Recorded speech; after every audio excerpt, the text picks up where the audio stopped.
Hello everyone! Today, we will be discussing the rock cycle. Are you ready to rock this activity? Speaking of rocks, don't they look plain and uninteresting when you first look at them? But the beautiful patterns on the Rocky Mountains have dazzled humans for a very long time. When scientists considered how gigantic mountains and volcanoes actually formed, rocks became one of nature's greatest wonders. This is what we'll be exploring in today's activity. We will learn about what rocks really are and how they change over time through the rock cycle, using yummy chocolate as our model. Who knows, maybe you'll find rocks more interesting after this video. Ready? Let's rock this! When you first look at a rock, don't think of it as a plain lump just sitting there. Instead, think of a rock as different minerals from deep within the earth mixed together to form a solid chemical compound. These minerals that make up rocks can be like crystals locked tightly together into a nice pattern, or they can be fragments and grains from older rocks pushed together to form new rocks. There's more to rocks than what meets the eye. Rocks are always changing and go through a life cycle of forming, then breaking down, and finally moving to new places on the earth. These processes can take over millions of years to happen. In general, the rock cycle consists of rocks slowly breaking down over time and then being pushed deep into the earth, where they can form large clumps again. Deep within the earth, the temperature and pressure is extremely high, so the rocks can then melt or change shape. And eventually, they can rise to the surface again to become the mountains we see today. The rocks keep rocking on. Now that we have a good idea of what rocks really are, let's create our own chocolate model and take a closer look at the life cycle of a rock along the way. Are you ready? Let's rock this! For this activity, you will need dark and white chocolate blocks, aluminum foil, hot water and a container to hold it, a plastic knife or any other simple scraping device, and a microwave to warm your water. First, using your plastic knife, scrape some chocolate shavings from the dark chocolate and white chocolate blocks. Now imagine that the chocolate blocks were actually rocks on the Earth's surface. As you scrape your plastic knife across the chocolate blocks, you are breaking down the blocks into smaller pieces. This is the same as water, wind, or ice slowly breaking down the rocks on the Earth's surface into very small fragments. This process is called weathering.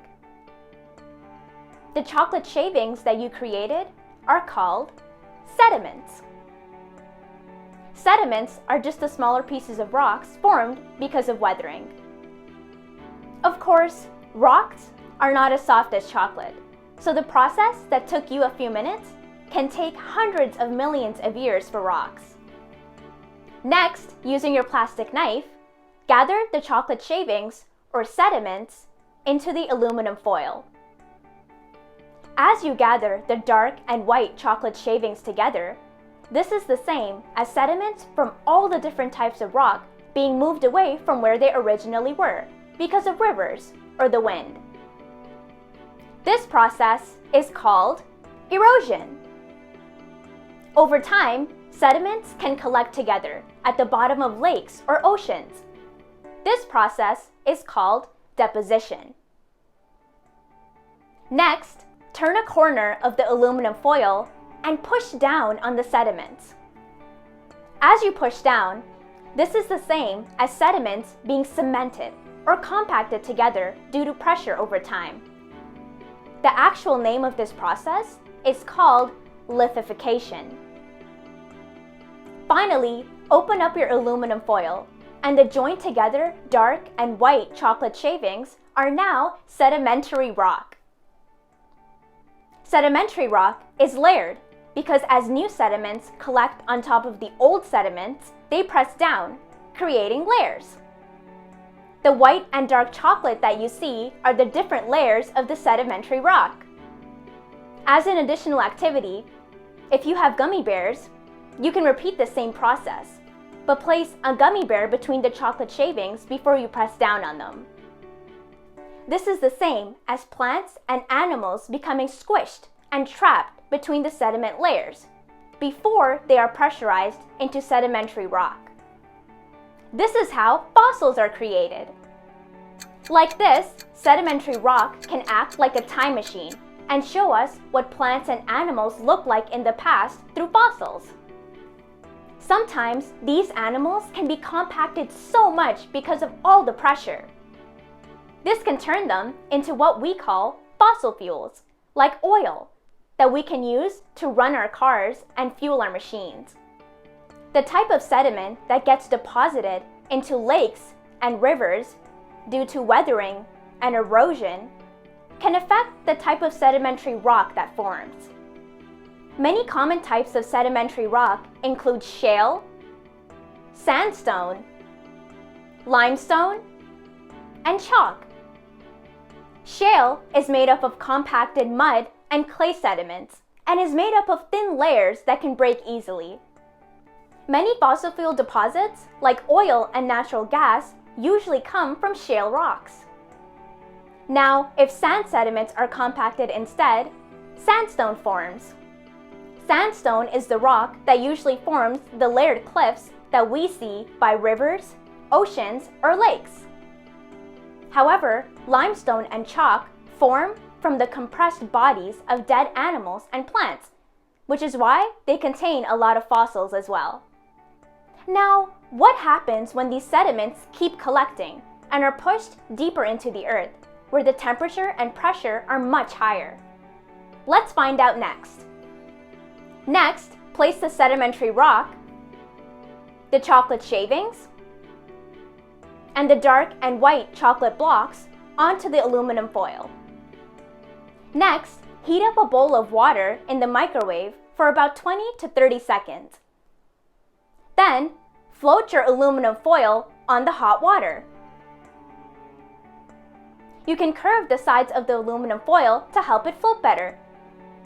You can also use a plastic knife to float the aluminum foil on the water, if the water is too hot for you to use your hands.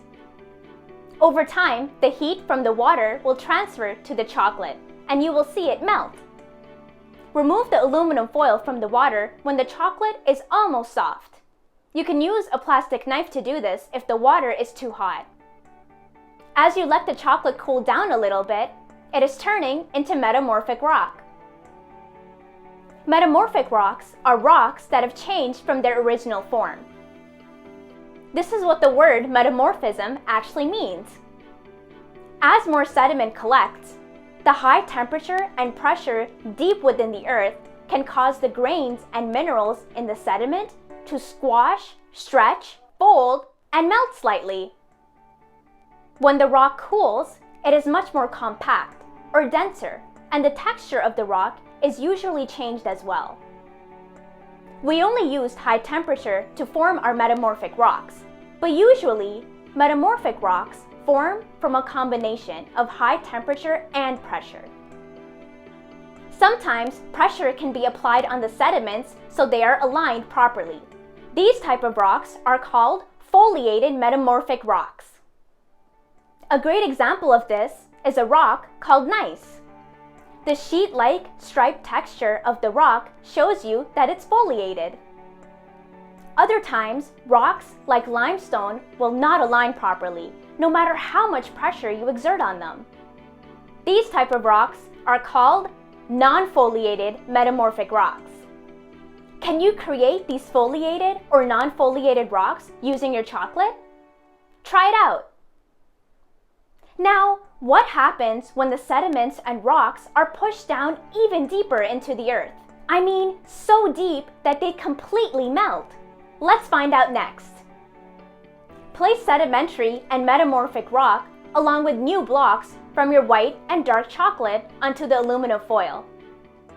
Next, warm a bowl of water for about 50 seconds.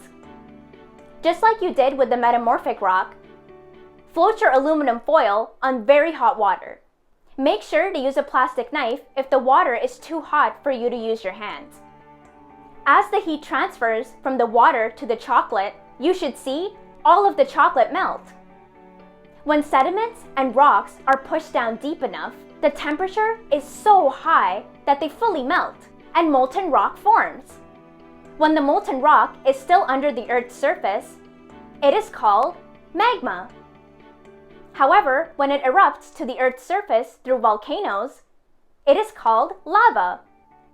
Now, remove the aluminum foil from the water using a plastic knife if the water is too hot for your hands. Let the chocolate cool in the aluminum foil. The melted and cooled chocolate that you see is called igneous rock. As molten rock in the form of magma or lava cools, it turns into igneous rock, or from a liquid to a solid. The igneous rocks can form crystals when they cool, and this process is called crystallization. Molten rock in the form of magma is still under the Earth's surface, where the temperature is extremely high. This is why magma takes a really long time to cool down. Because the crystals have more time to form, the igneous rock can grow really big underneath the Earth's surface. These type of rocks are called intrusive rocks because they form underneath the Earth's surface. Granite is an example of an intrusive rock, where the crystals and minerals are easily visible. On the other hand, molten rock in the form of lava is above the Earth's surface, where it is much cooler. There is not enough time for the crystals to form, so these igneous rocks are much smaller. These type of rocks are called extrusive rocks because they form above the Earth's surface. Obsidian is an example of an extrusive rock that cools so quickly you can't see any crystals in it at all. Now, when your chocolate fully cools, it can turn into a block again, and you can use your plastic knife to shave the chocolate, transforming it into sediments and eventually sedimentary rock. The rock cycle continues. Now, you may be asking the question, does the rock cycle only flow from sedimentary to metamorphic to igneous rock? Can igneous rock become metamorphic rock? Or can metamorphic rock turn into sedimentary rock? What do you think? The answer is yes. Granite is a great example of an igneous rock that can turn into metamorphic rock. Now, remember, granite is an igneous rock that forms when the magma deep within the earth is fully cooled. When granite undergoes extreme heat and pressure again, it can become the foliated metamorphic rock gneiss, which we discussed before. When metamorphic rock or igneous rock is exposed on the Earth's surface again, it can undergo weathering, erosion, and lithification to become sedimentary rock again. Try to use your chocolate model to turn igneous rock into metamorphic rock, and then metamorphic rock into sedimentary rock. See how successful you are. Now you know that each type of rock can undergo a specific process to turn into another type of rock, and this is the essence of the rock cycle. Rocks are constantly changing. Enjoy your yummy chocolate, and I hope the next time you pick up a rock or look up at a mountain, you can appreciate all the processes that had to happen for the rock to get there.